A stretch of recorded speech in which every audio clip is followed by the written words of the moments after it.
예수 그리스도께서 이 땅에 오셔서 수많은 이적과 권능을 보이신 단 하나의 이유는 분명했습니다.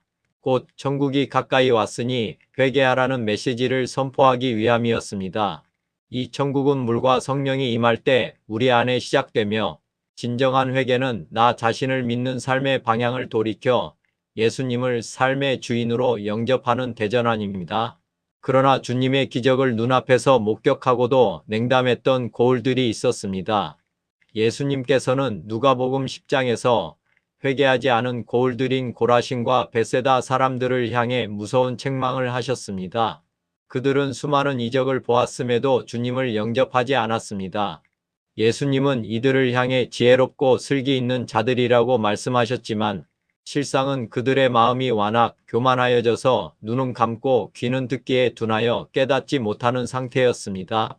이는 마태복음 13장 말씀, 눈으로 보고 귀로 듣고 마음으로 깨달아 돌이켜 내게 고침을 받을까 두려워함이라라는 이사야의 예언이 그들에게 이루어진 것입니다.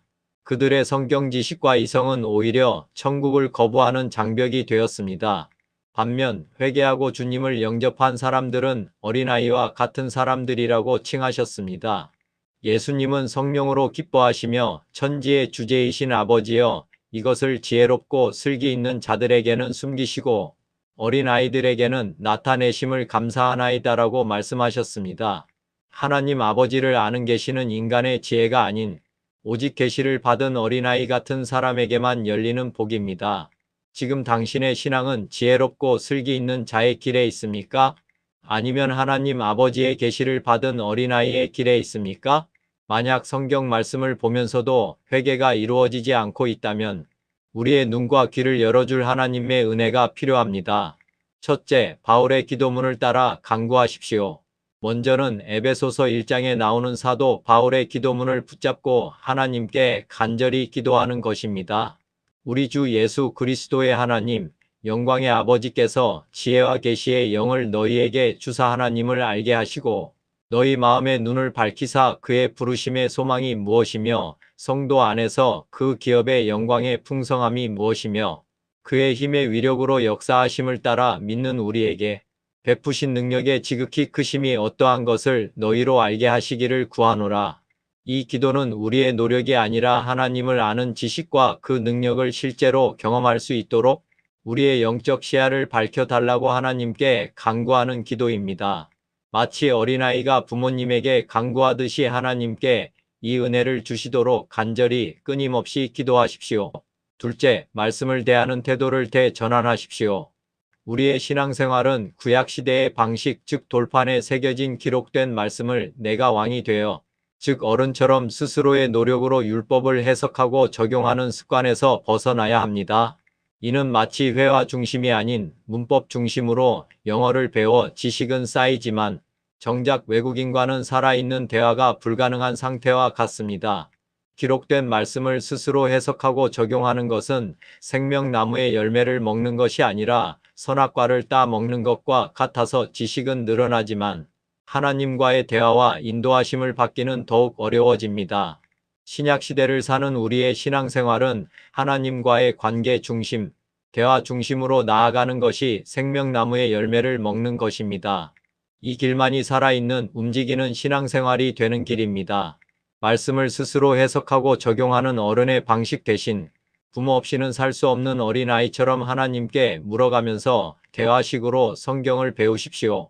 말씀이신 하나님, 예수님을 따라가며 배웠던 제자들처럼 늘 하나님과 동행하면서 배우고 우리 안에 내주하시는 성령님의 음성을 듣는 연습을 해야 우리 삶이 변화가 됩니다. 신약시대는 임마누엘 하나님, 믿음의 주요 또 온전하게 하시는 이인 예수를 바라보는 삶이 중요하고 영의 인도함을 받아야 한다고 강조하는 이유입니다. 신약시대를 살면서 다시 구약시대로 돌아가서는 안 됩니다. 돌아가 사는 것은 마치 우리가 일본의 식민지에서 벗어나 광복을 맞았음에도 식민지 시대의 삶으로 돌아가서 사는 것과 같습니다. 성경이 구약성경과 신약성경으로 나눠진 이유를 잊으시면 안 됩니다. 구약시대는 종교생활이었다면 신약시대는 우리 몸이 하나님의 성전이 되어 하나님이 우리 안에 들어오셔서 살고 계심을 명심하십시오. 아직까지 신앙생활에 대전환을 하지 아니하셨다면 하나님과의 동행과 성령 하나님의 내주하심부터 인정하시고 새롭게 시작하십시오. 지혜롭고 슬기 있는 어른처럼이 아니라 어린아이처럼 신앙생활을 다시 시작할 때 우리의 눈과 귀가 서서히 열려 하나님 아버지와 예수님에 대한 계시가 열리게 될 것입니다. 믿음 생활을 오래 했음에도 계속해서 우리의 눈이 열리지 않고 귀가 열리지 않는 문제는 이제 하나님의 문제가 아니라 말씀을 대하는 우리의 습관에 문제가 있음을 고백해야 합니다. 정리하겠습니다. 내 삶이 변화되지 않고 있고 하나님 말씀이 열리지 않고 있으며 갈수록 기쁘지도 않고 하나님과의 소통도 잘 되고 있지 않다고 느끼신다면 오늘부터 신약시대의 방식으로 신앙생활을 새롭게 시작해 보십시오. 구약성경보다는 신약성경을 더 자주 보시고 어린아이처럼 하나님과 대화를 시작하십시오. 하나님과의 관계 중심으로 기도하고 말씀을 보십시오. 질문하고 응답받는 경험을 통해 누군가로부터 지식을 얻는 삶에서 벗어나 하나님으로부터 직접 지혜를 얻고 사는 복된 삶이 되시기를 축원합니다.